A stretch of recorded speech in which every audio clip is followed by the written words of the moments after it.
So in this video, I'm going to show you how to record the location of hotspots within your area.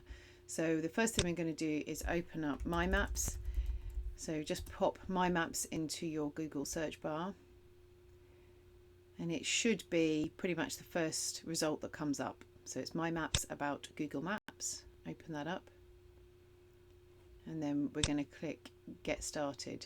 Now, what's important is that you need to be logged into a Google account in order to use this bit of online software. So I'm logged in as Ellie Hebe, but you'll need to log in your own Google account.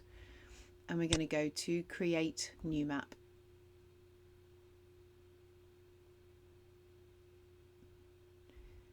Just to explain what this is briefly, so this is what's called a geographical information system software, but it's an online, something that you can access online, and it's free to use. So it's a neat bit of kit really. And we're going to add in here, we're going to search for where we want to go. Here's the second one here. It comes up. Here we go. And that's showing us the Chatham town. Now, the one problem with Google My Maps, actually I'm going to get rid of that little point there. One problem is that it doesn't show you the boundaries that you would normally see in Google Maps. So they're two different, very similar names, but two slightly different pieces of online software. So this is My Maps, where you get to create your own maps. But if you open Google Maps, normal Google Maps, and put in Chatham town, you get this map. You can't add any information to it, but it does show you the boundary of the town, which is really important to us. So I would suggest having Google Maps open with the boundary in another browser, so you can sort of flip back just to make sure that the points that you're going to add using Google My Maps is also within the same boundary. So what you're going to do is go out and find volunteers, vets, friends, whoever has information on where you might find lots of dogs in this project area. And you can visit those locations just to check them out, or indeed if you're pretty sure that they know their stuff and they're telling you a sensible point, then you can just start to record that location. So for example, I'm going to scroll in here and we're going to add a marker. So how about we pop one over here somewhere, and you can put the estimated number of dogs if you like, 20 dogs on beach outside hotel, and then its name. Or you can just say lots of dogs if we don't have I don't know why this search keeps coming up. So we're adding a marker again over here maybe. So put one over there.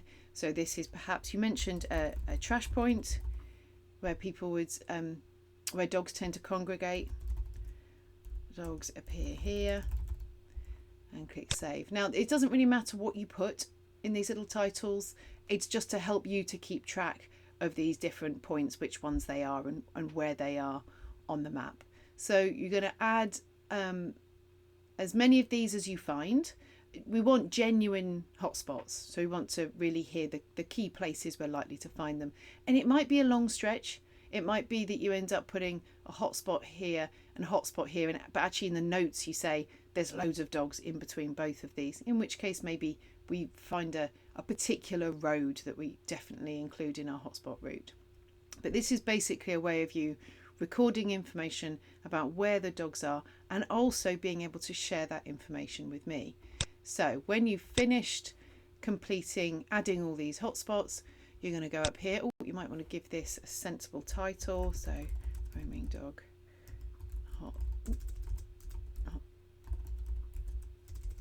can't spell today,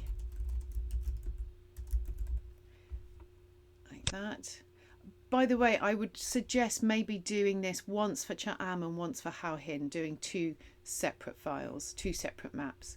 So you've filled out all your hotspots, you've got a title, you're going to go now to this menu here. This is how you're going to share this information with me.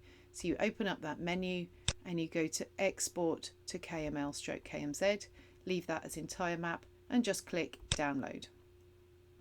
And what happens now is that information of these hotspots, their location, their names, have now been downloaded as what's called a KMZ file into your downloads folder. And all you have to do is email that KMZ file to me, and then I can open it in my maps, and then I'll be able to see all those hotspot points. And then we can work together on designing a route that will take you really nice and efficiently between those hotspots. But we'll do that route design next time we speak. Okay, so that's how to save those hotspot routes, the hotspot points on my maps, and then share the results with me.